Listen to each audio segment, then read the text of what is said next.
At the edge of the Amazon, there are places so remote that history does not arrive as headlines. It arrives as a story someone repeats until it becomes weathered. In the Javari Valley, one such story begins on a morning in 1930 when the sky reportedly changed color and the forest reacted like it had been struck. The name attached to it sounds almost gentle, the Kuruka River event, but the way witnesses described it was not gentle.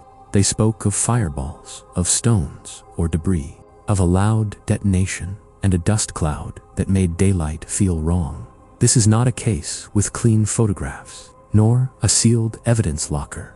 It is a case built from testimony, later investigation, and a trail that runs through archives, not police files. The date most sources attach to the event is the 13th of August, 1930. The place is the region of the Rio Kuruka, in the municipality of Atalaya do Norte, deep in the Amazonas, in the Vale do Javari. People in the region, Ribeirinhos and indigenous communities, later said they saw bolas de fogo, fireballs, crossing the sky and falling toward the forest.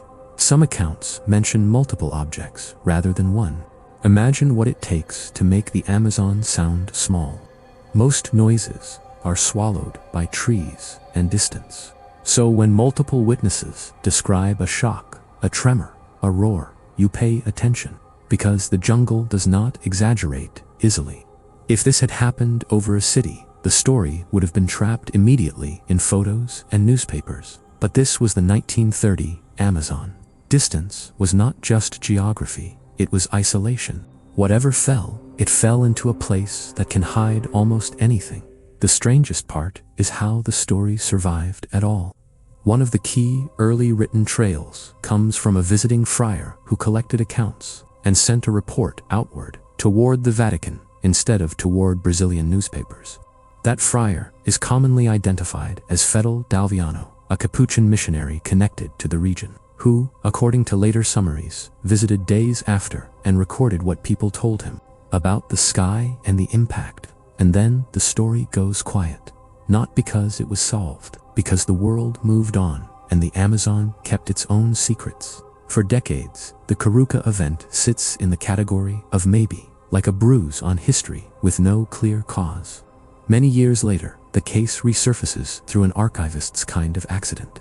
In the 1990s, British astronomer Mark E. Bailey is credited with drawing attention to Vatican archive material that referenced a 1930 Amazon event similar to Tunguska. That comparison is not casual. Tunguska in 1908 flattened forest in Siberia without leaving a conventional crater, at least not one that ended the debate. So when someone says Brazil had a Tunguska too, they are saying something exploded with enormous energy and then refused to leave easy proof. Kuruka is often described as a possible impact or fall of objects, not a confirmed crater event with recovered meteorite fragments displayed in a museum. It lives in the space between testimony and geology. After the archive trail reignited interest, Brazilian researchers began looking for physical traces. One method was blunt but logical, used satellite imagery, because the jungle hides evidence at ground level. But sometimes the canopy still betrays geometry. Reports from the mid-1990s described Landsat images showing suspicious marks in the forest near the Kuruka region, including talk of multiple possible features rather than one single crater. Even then, researchers used cautious language because shapes in jungle can be deceptive. A witness says fire fell, a satellite suggests scars, but the jungle refuses to give up a clean fragment you can hold in your hand.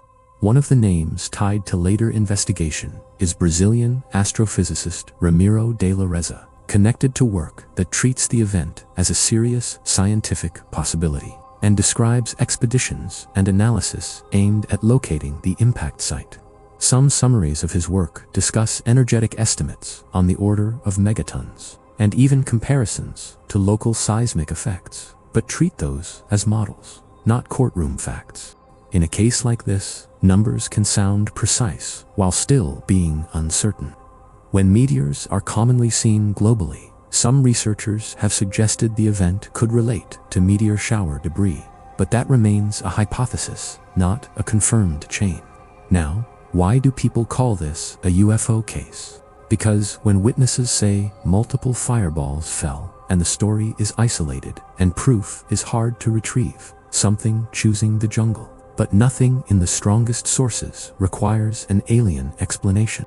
A bolide, a fragmented meteor, or an atmospheric airburst can look like objects, plural, even if it started as one body breaking apart at speed. Something happened that frightened people and left a story durable enough to reach a Vatican archive.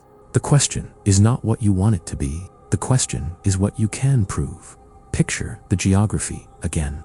The Valle do Javari is vast, wet, and difficult. Even today, it is not the kind of place you casually search with a few friends and a camera.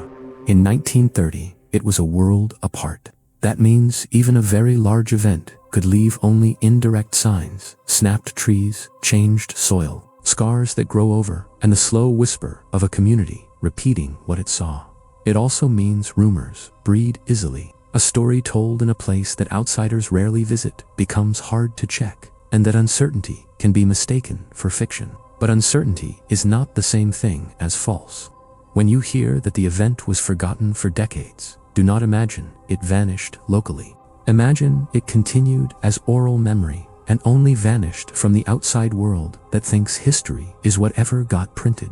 The most haunting element is the idea of multiple impacts, not one clean blast, but several. If that is true, you are not hunting one crater. You are hunting a pattern across a living forest that has spent nearly a century healing. People expect a crater to look like a crater, but airbursts can flatten and scorch without a classic bowl. Fragmentation can scatter energy. Waterlogged ground can erase edges. The Amazon is not a stable display case. In the 1990s and later, popular articles described scientists trying to follow the clues that survived, including those satellite anomalies, but they also admitted the result was not a neat discovery you could point at and declare solved. It has a date, a region, witnesses, an archival reference, but it does not have the final object, the rock, the fragment, the undeniable sample that ends the argument. Fire fell into the rainforest, and the rainforest refused to keep the receipt. And when an event terrifies isolated communities, the fear is not entertainment. It shapes how people sleep, travel, and interpret the sky. Treating testimony with respect does not mean believing everything. It means not mocking it. One reason some scientists remain cautious is that the core written account chain is not huge. When a story depends heavily on limited documentation, it becomes vulnerable to exaggeration and misremembering. Over generations, others argue that the convergence of independent witness memory, later archival mention, and physical anomalies in imagery is enough to justify continued investigation. Even if the final proof is difficult, the truth lane is narrow, and that is where we stay. Something dramatic was reported in the Kuruka region in 1930.